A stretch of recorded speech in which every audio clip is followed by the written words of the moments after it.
My name is Professor Michio Kaku. I'm a professor of theoretical physics at the City University of New York, and I specialize in something called string theory. You see, physics is at the very foundation of matter and energy. We physicists invented the laser beam. We invented the transistor. We helped to create the first computer. We helped to construct the internet. We wrote the World Wide Web.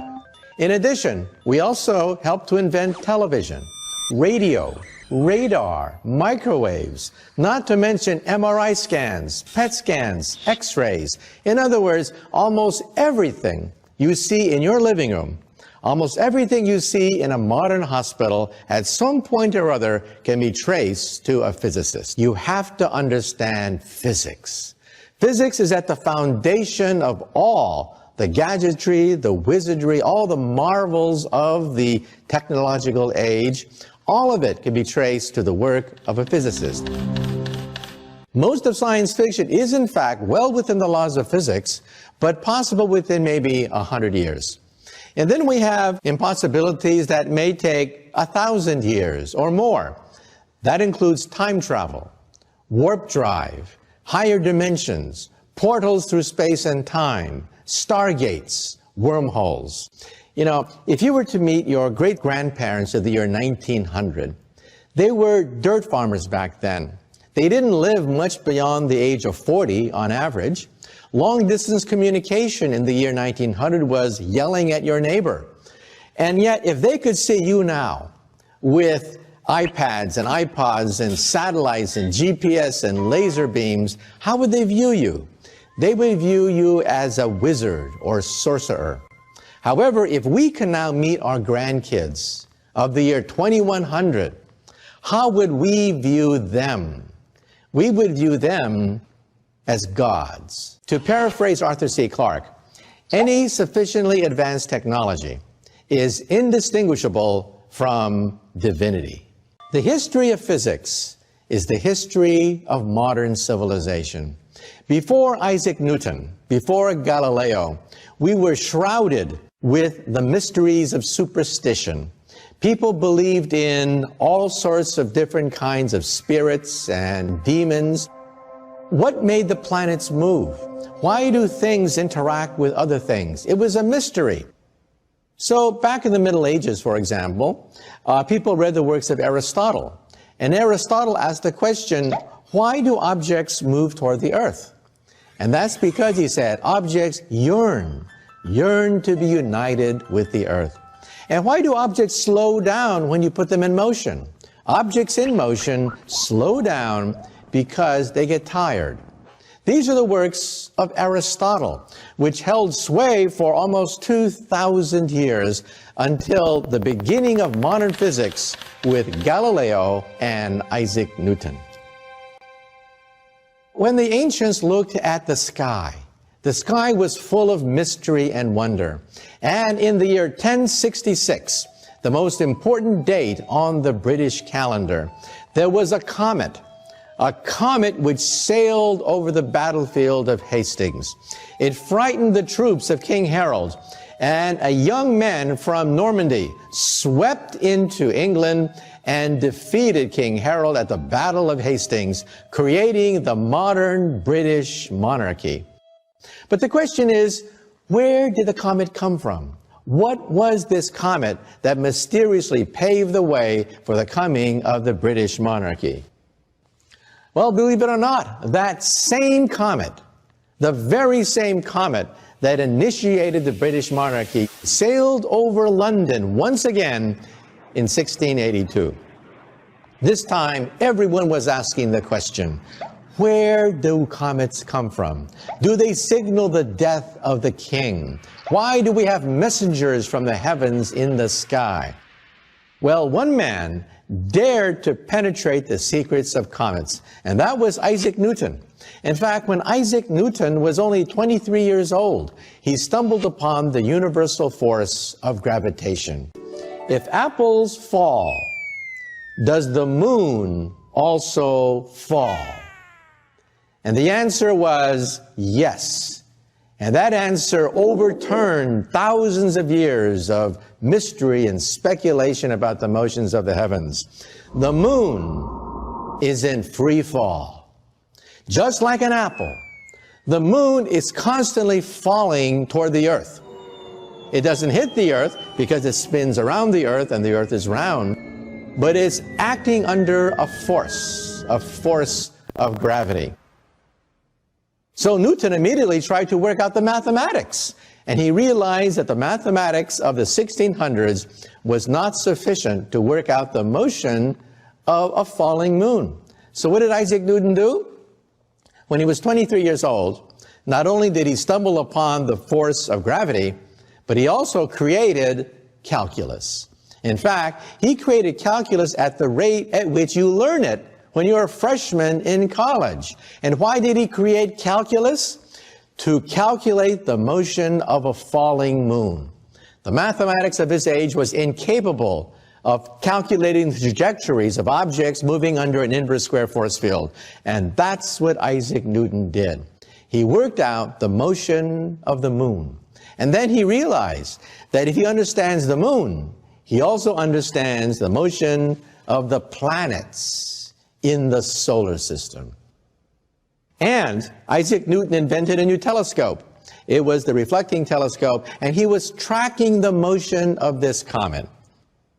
Well, it turns out that everyone was talking about the comet, including a rather wealthy Englishman by the name of Edmund Halley. So Edmund Halley, being a wealthy merchant, decided to make a trip to Cambridge to talk to England's illustrious scientist, Sir Isaac Newton. Well, Edmund Halley asked Newton, "What do you make of this comet?" No one understands comets. They're a mystery. They've been fascinating people for centuries, for millennia. What are your thoughts? And then, I paraphrase, but Isaac Newton said something like this.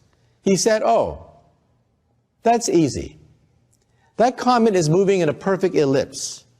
It's moving in an inverse square force field. I've been tracking it every day with my reflecting telescope, and the path of that comet conforms to my mathematics exactly." If correct, you have decoded the secret of the stars, the secret of the heavens. Nobody understands where comets come from. And then Newton responded and said, "Oh, well, it costs too much. I mean, I'm not a wealthy man. It would cost too much to summarize this calculus that I've invented and to work out all the motion of the stars." And then Halley must have said this, "Mr. Newton, I am a wealthy man. I have made my fortune in commerce. I will pay for the publication of the greatest scientific work in any language." And it was Principia. The principles, the mathematical principles that guide the heavens. Realize that this book sets into motion a physics of the universe. The motion of cannonballs, rockets, pebbles, everything that moves according to the laws of motion and the calculus of Sir Isaac Newton. In fact, even today, when we launch our space probes, we don't use Einstein's equations. They only apply when you get near the speed of light or near a black hole. We use Newton's laws of gravity. They are so precise that when we shoot a space probe right past the rings of Saturn, we use exactly the same equations that Isaac Newton unraveled in the 1600s. That's why we've been able to unravel the secrets of the solar system, complements of the laws of motion of Isaac Newton. So what Newton did was not only did he set into motion the ability to calculate planets, he also set into motion a mechanics. Machines now operated upon well-defined laws. Newton's 3 laws of motion. The first law of motion says that objects in motion stay in motion forever unless acted on by an outside force. You see that in an ice skating rink. You shoot a puck and it goes all the way down forever unless acted on by an outside force. That's different from Aristotle's law of motion. Aristotle said objects in motion eventually stop because they get tired. The second law of motion says force is mass times acceleration, and that equation made possible the Industrial Revolution. Steam engines, locomotives, factories, machines, all of it due to the mechanics set into motion by Isaac Newton's second law of motion, force is equal to mass times acceleration. And then Newton had a third law of motion. For every action, there's an equal and opposite reaction. That's the law of rockets. That's why we have rockets that can sail into outer space. So the lesson here is, when scientists unraveled the first force of the universe, gravity, that set into motion the Industrial Revolution. A revolution which toppled the kings and queens of Europe, which displaced feudalism, ushering in the modern age, all because a 23-year-old gentleman looked up and asked the question, does the moon also fall? You couldn't have an Empire State Building that big to test whether it's going to fall or not. How did they know ahead of time that that building wouldn't fall? And the answer is Newton's laws of motion. In fact, today I teach Newton's laws of motion, and you can actually calculate the forces on every single brick of the Empire State Building. Using Newton's second law of motion, force is mass times acceleration. When Newton unraveled the force of gravity, that was the first force. Now let's take a look at the second force, an even greater force which has touched all of our lives, and that is the electromagnetic force. Scientists begin to realize that the lightning bolts and the thunder can be duplicated on the Earth, that we can actually create mini lightning bolts using electricity.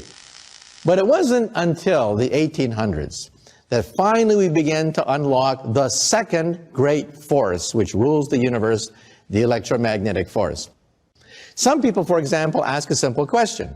If you're in a car or an airplane, you get hit by a lightning bolt, why don't you all get electrocuted? Why don't you all die?